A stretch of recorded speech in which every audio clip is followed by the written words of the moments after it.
As the second day of Indian Prime Minister Narendra Modi's Japan visit, the focus of this visit is on the quadrilateral security dialogue, that is at the Quad summit here.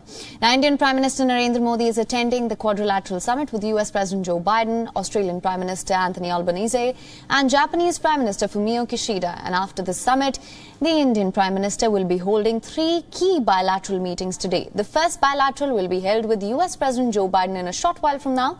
The Indian Prime Minister will also meet with Australian Prime Minister for a crucial round of talks.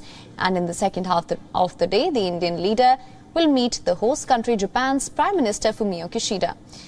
In the meeting with US President Joe Biden, the leaders are expected to review the India-US strategic partnership. The Indian Prime Minister will discuss further consolidation of India's multifaceted relations with the United States. The two leaders will also continue dialogue on regional developments and contemporary global issues.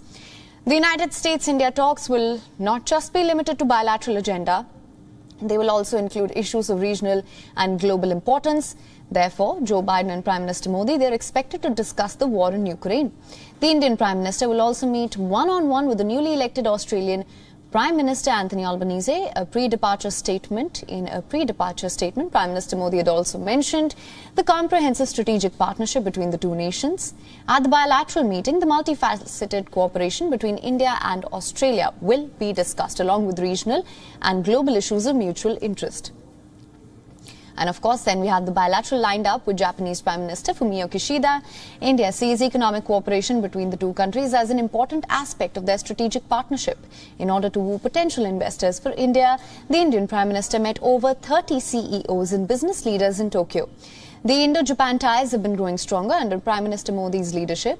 The Prime Minister has described the India-Japan partnership as a necessity for peace and security in the region.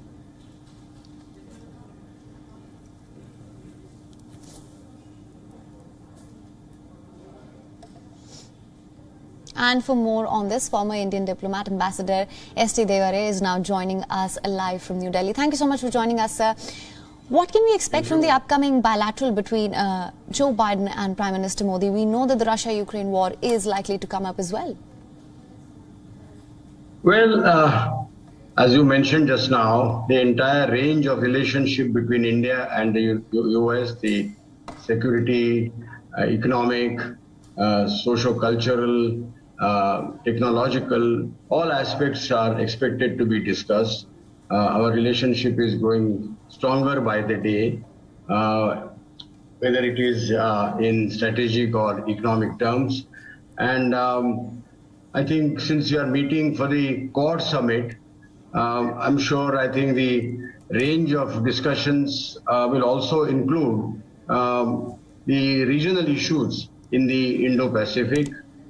No doubt, Russia-Ukraine war also be discussed, and India's position, which has been already very substantially explained by the Prime Minister in his recent visit to the European countries, will be again reiterated. The US knows the position, and it has been broadly accepted. At least it was accepted in the European countries as a kind of a consensus position.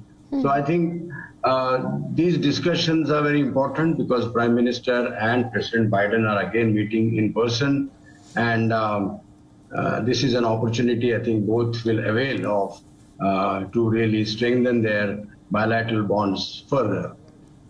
Right. Also, what is your assessment of the economic framework that has been a major focus of this Quad summit as well?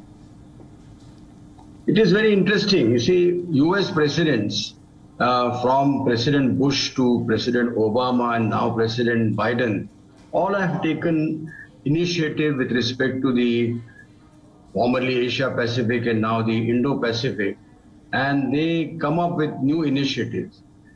Coinciding with the visit to Japan, and before that he visited South Korea, President Biden came up with this initiative of Indo-Pacific economic framework.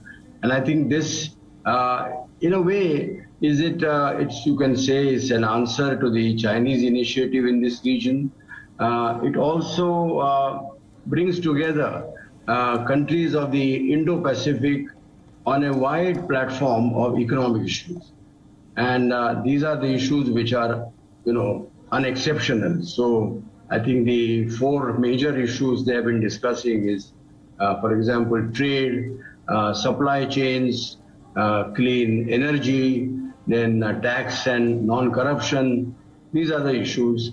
And as Prime Minister said, the underlying principle would be trust, transparency, and timeliness.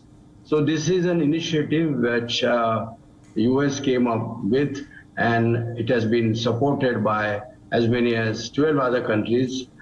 Only thing is, it is at the moment at the level of discussions. You know, what it said was that yesterday's declaration says that we are going to now start discussions on these issues. So it is still far away from actually any concrete agreement, because it has been clarified it is not an agreement, it is not a security kind of arrangement. It is basically the intent of these 13 countries to start negotiation, discussions on very important issues. Right. And I saw that President Biden, before he came to Japan, during his visit to South Korea, he went to see semiconductors plant of Samsung. And that shows the importance of supply chains to the US. And in fact, because of the Ukraine-Russia conflict, supply chains all over the world have been disrupted. I think the countries of this 13 IPEF are attaching considerable importance to the restoration of this. Right, sir. Absolutely. Now, of course, when we speak about Quad, we have to talk about China as well, and all the leaders are about to seek a common ground on countering China's growing clout. Now, what sort of practical steps can we see in that regard? Well, China-US rivalry, of course, is going on. Most countries in this region have also some sort of problem with China. Now, the 13 countries which have now signed on this IPEF, if you analyze their trade pattern, their investment situation, their economic relationship with China, it is, most of these countries have China as the largest trade partner. Out of the 13 countries, several of them are members of the RCEP. So, relationship with China, particularly on the economic side, is going to continue. Even with India, we have clamped down on several imports from China, but our imports from China are still very high.